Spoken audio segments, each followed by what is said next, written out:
অঘোরকান্তি রায়কে নিয়ে প্লিজ এই বাড়িতে আর কোনোদিন কোনো কথা তুলো না। আমাদের বাড়িতে না একটা নিয়ম আছে। গোপাল মামা, অনেকদিন পর এসেছো, কেমন আছো তুমি? থাক থাক মা, ভালো আছি রে মা, ভালো আছি, দিব্যি আছি।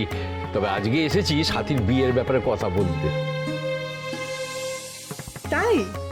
কিন্তু দেখো, যার ব্যাপারে কথা বলছো তার সাথে তো আমাদের কোনো সম্পর্কই নেই।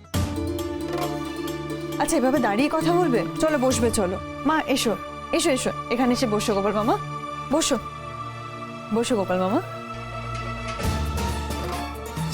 গোপালদাকে বিয়ের ব্যাপারে কি বলবে কে জানে। মা, তুমি দাঁড়িয়ে আছো কেন? বসো না। দিদি, তুই একটু চা করে নিয়ে না, মাথাটা খুব ধরেছে। আচ্ছা। গোপাল মামা, দিদির জন্য সম্বন্ধ নিয়ে এসেছো, একটু মিষ্টি মুখ না করলে চলে? মা, একটু মিষ্টি। এই দেখো, প্লেটে তো মিষ্টি পড়ে রয়েছে, খাওনি কেন? হা করো, হা করো, খেতেই হবে। এই নাও জল খাও। আমি একটা কথা খুব বিশ্বাস করি, যখন কোনো বিয়ে ব্যাপারে কথা হয় তখন তো শুধু ছেলে মেয়েকে নিয়েই কথা হয় না, সম্পর্কটা হয় দুটো পরিবারের মধ্যে। তাই শুধু পাত্র ভালো হলে হবে না, পাত্রর পরিবারকেও খুব ভালো হতে হবে। না না, এই পরিবার সেই রকমই ভালো পরিবার আর কি। রুচি, আচার আচরণ, ব্যবহার, মানসিকতা, এই সব কিছু কিন্তু একদম পারফেক্ট হতে হবে, ঠিক আমাদের দিদির মতো। আর বিশেষ করে ছেলের মাকে। কি জানো তো, আমাদের হোটেলে যেসব কাস্টমাররা আসে তারা কিন্তু আমার দিদির গলা খুব একটা শুনতে পায় না। তার কারণ কি জানো? আমার দিদি খুব শান্ত ভদ্রভাবে খুব মিষ্টি করে কথা বলে। এবার দেখো, শাশুড়ি যদি মেজাজ দিয়ে কথা বলে সেটা ভালো লাগবে বলো? না মানে ব্যাপারটা কি, এসব তো আর আগে থেকে কিছু বোঝা যায় না।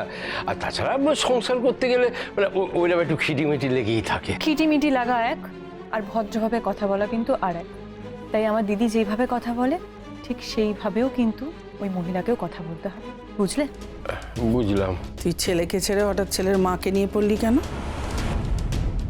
আমার জন্মদিনের জন্য ও আমাকে এটা। তুমি নিয়ে যাও এই গিফট, উকিল বাবু তোমার মাকে দিও। আসলে কি জানো তো মা, কাল একজন মহিলার সঙ্গে আমার দেখা হয়েছিল।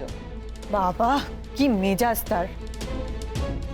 নিজেই নিজের ছেলে মেয়ের জীবনটা নষ্ট করছে। ওই যে খিটখিটে শাশুড়িগুলো হয় না, ঠিক একদম ওইরকম। আমি কিন্তু ওরকম কোনো মহিলাকে চাই না দিদির শাশুড়ি হিসেবে। শাশুড়িকে কিন্তু একদম পারফেক্ট হতে হবে, দিদির সঙ্গে কোনো খারাপ ব্যবহার করলে চলবে না। তাই গোপাল মামা, তোমাকে একটা ক্লিয়ার কথা বলে রাখি। দেখো, তুমি ভালো করে কিন্তু খোঁজ খবর নিয়ে তবেই কিন্তু এই সম্বন্ধের কথাটা এগোবে, বুঝলে? বুঝলাম। ও, আর একটা কথা, ওই অঘোরকান্তি রায়কে নিয়ে প্লিজ এই বাড়িতে আর কোনোদিন কোনো কথা তুলো না। আমাদের বাড়িতে না একটা নিয়ম আছে, ওই লোকটার নাম আমরা এই বাড়িতে কেউ নিই না। না না, সম্মানের জন্য নয়, বিরক্তিতে। ওই লোকটার নাম নিলে আমাদের দিন খারাপ যায়।